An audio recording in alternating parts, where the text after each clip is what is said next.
Kung gusto mo ng legit na chika, eto na yun! Chika! Walang filter, walang edit, Chika! hindi ito fake, hindi ito lame. Chika ni Sisa!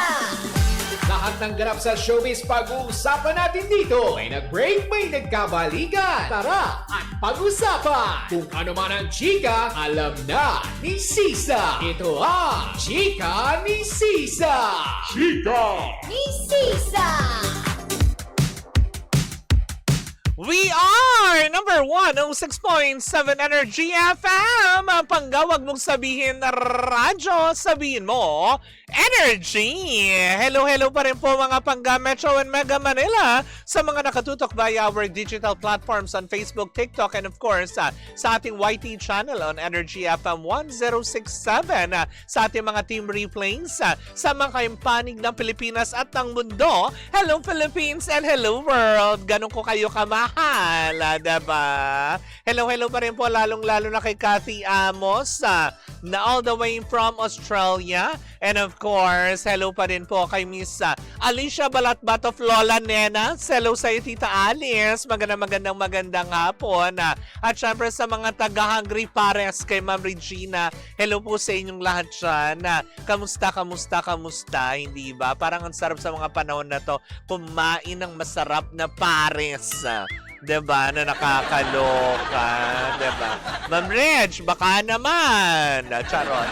Kahit pork silog lang. Diba? Anyways, diba na nakakaloka. Eto na, tumungo na tayo sa ating pangalawang Chika! Nako, naglabas na nga daw ng show cause order ang LTO kung saan nga naman isang sports car ang nahuli kamakailan o sabihin to be specific last August 14 sa may EDSA na may kahina-hinalang plaka. Nakakaloka. Anong ginagawa? Na flashlightan ba sila ng MMDA? Gano'n? Yay! Hindi ka magpapa-flashlight sa MMDA. Hindi ba? Isang sports car ang sinita along EDSA last August 14 na kung saan nga naman napag-alaman na, diba, na ang totoong may-ari pala nung nahuling sports car na ito ay si Mr. Derek Ramsey. Ay naku, nakakaloka, diba? Pero, hindi dahil sa na-flashlightan, nahuli Nahuli kasi, nagkaroon kasi ng violation. Kumbaga parang sa papeles at yung plaka ay hindi yata nagtutugma. Kung kaya nga naman sinita daw ito, na kung saan nga naman, hindi ko alam kung in-impound ba muna ang sasakyan habang inaalam. Kasi nga naman, diba, yung mismong nagdadrive ng kotse ay hindi si Derek Ramsey. Pero nung sinabi sa report, nabenta na daw to few months ago ni Derek Ramsey sa isang kilalang parang influencer yata ito. Nakakaloka. Nabenta niya yata daw ito sa isang kilalang tao din naman na kung kaya't wala na ito sa kanyang pangangalaga. Nahuli ang naturang sports car na ito na minamaneho ng hindi pa ma-identify. Ay, ang taray. So ano to? Nag-auto-drive. Kusa yung sasakyan na nakakaloka. Kaya nga naman pinatawag na rin mismo dahil nakarehistrong pangalan pa din daw sa naturang registration ng sasakyan ay si Mr. Derek Ramsey na kung saan nagkaroon ng violation. Naku, kaya ayoko nagbebenta ng sasakyan. Hoy, bakla, wag kang wala kang sasakyan, nagmumotor ka. Nakamotor na may malaking payong. Diba, Jeff Tads Oliveros? Hello sa'yo, diba? Pero yun na nga, diba? Sabi ng ilan na may pananagutan ba kaya dito sa naturang violation na ginawa ng bago may-ari ng sasakyan na dito si Derek Ramsey kasi hindi pa naman daw napalipat kaagad yung registered name nung bagong owner ng sasakyan. Well, sabi ng ilan, oo, meron pa din. Kasi, ayan, katulad niyan, nagkaroon ng violation, nagkaroon ng kung anong aberya. Siya ngayon ang hinahabol. Although, meron naman din siyang kayang ipakita na deed of sale na nagkabentahan na nga. Kaya lang, syempre, diba, hanggat kung kanino nakapangalan ang naturang sasakyan, kasi hodang ito ay naibenta or pinagbili mo na kung kanino, diba? And alam mo yun, lesson learned to para sa lahat din na nagbebenta ng sasakyan na make sure na kulitin nyo yung bumili na ilipat agad, 'di ba, ang registration o kaya kayo na mag-follow up.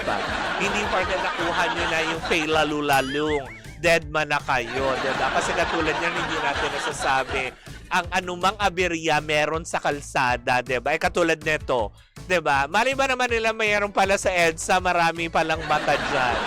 Nahuli na ano. Mali din ba naman ni Derek na nagpapalit-palit ng peke plate number? Baka naman kasi umiiwas sa coding. O, 'di ba? Yung mga ganyan. 'Di ba? Hindi mo rin naman masisisi. 'Di ba?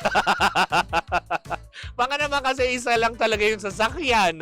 Kailangan gamitin. May negosyo. Ganyan, 'di ba? Sabi niya, nag-aangkas ka, Kap. Oo, Ate Corina, alam ko naman yun. Doon naman, di na mabiro Wala nga akong sasakyan. Pero pinatawag siya ng LTO si Derek para paliwanag siya doon. Hindi, totoo naman. Yun nga yung sabi ko nga malulusutan naman din yan ng first owner, 'di ba? Kumpara doon sa second party kasi nga kumaga meron naman siyang dokumento na nagpapatunay na yan nga ay nabenta na. Sana lang talaga yung deed of sale nila notaryado ng sa gayon na hindi ko rin masasabi kasi hindi ko rin alam yung batas Alam mo naman ang hilig ko rin. Ang hilig ko rin mag-break ng batas. Ay! Diba? Yung mga ganyan. Kaya hindi ko masasabi na ma-absuelto siya doon. Ayun. Nadamay ang pangalan ni Derek. Oo, damay nga. Kasi nga, siya pa din ang original na nakarehistro sa LTO, diba? Hindi pa rin siya napalitan at hindi pa rin naisumite yung deed of sale na ito na baka nga hindi pa natin alam kung hindi pa notaryado. Kasi pag hindi pa notaryado yan, malaking sabit. Diba? Kaya maging leksyon ito sa lahat ng mga bumibili at nagbebenta ng sasakyan na always make sure, diba, na it is a clean registration at the same time, 'di ba? Alamin niyo muna yung mga bibili niyong second hand. Walang masamang bumili ng second hand na mga sasakyan kasi kung yun talaga yung nakayanan ng budget niyo at feeling niyo is achievement niya para sa inyong go. But always make sure lang na lagi niyong i-check kung ito ba may mga pending violation sa LTO kasi 'di ba? Yung inaakala yung mga NCAP pala ngayon na deadma. 'Di ba? Naakala natin na hindi pala siya nagfa-function ng maayos. Alam mo na pag-alaman ko sa isang Grab driver. Nagulat siya dahil, 'di ba, hindi ko napapangalanan yung Grab driver. Yung akala nila na malfunction at hindi na umi-effect yung NCAP, nagulat yung Grab driver na nasakyan ko, 'di ba? Yung sasakyan niyang sinakyan ko, hindi yung Grab driver. Iba na naman ang nasa isip niyo, wag ganon. Although parehas sinasakyan. Charot. Parehas sinasakyan. Hindi mo sasakyan. Diba mga team fruit salad at team walkout? Yun. Diba napag-alaman ko na nagparehistro na siya ng kanyang sasakyan grabing multiple violation pala na kailangan niyang isettle. Dahil kung hindi pala niya isi-settle yun, 'di ba? If I'm not mistaken, parang umabot yata ng 12 yung violation niya at hindi naman niya na-disclose sa akin kung magkano yung binaya. Pero nasabi niya lang malaki ang kumaga binayaran niya sa violation bago tuluyang narehistro muli yung sasakyan na ginagamit niya sa ang kabuhayan niya. Watch out kayo. Akala nyo walang NCAP Happy. Sabi niya, baka naman hindi pa naililipat nung bumili sa pangalan niya. Mahal din kasi ang magpa-change owner. Yun nga lang, 'di ba, Jeff Tads, 'di ba? Pero katulad nga niyan, nagkaroon ng kompormiso, nagkaroon ng aberya, di kawawa naman yung first owner na yan. Mali ba naman natin kung bakit nga ba nasita yan? Saan nga ba niya ginamit? Kasi ang pagkakasabi lang sa news, nasita along EDSA. Kaya napansin na ang rehistro nung pinuna is magkaiba pa. Paano kung hindi naman, pwera usog naman, 'di ba? Paano kung kagaya nung iba na courier ng kung anong substance o kaya ng mga illegal firearms. May mga ganyan. Kaya siguro mahigpit din na tama lang din naman yung checkpoint na ginagawa at paninita along sa mga lansangan. Sana hindi nga lang sa main road maging sa mga maliliit na lansangan, 'di ba? para nang sa gayon ay masiguro natin ang safety ng kapakanan ng sambayanang Pilipino. Diba? Tama naman. But anyways, naku-OT na ako, diba? At ako ay, alam mo yun, maglalakbay pa pauwi, diba? Dahil umuulan. At feeling ko naman wala mag-accept na rider na naman sa akin.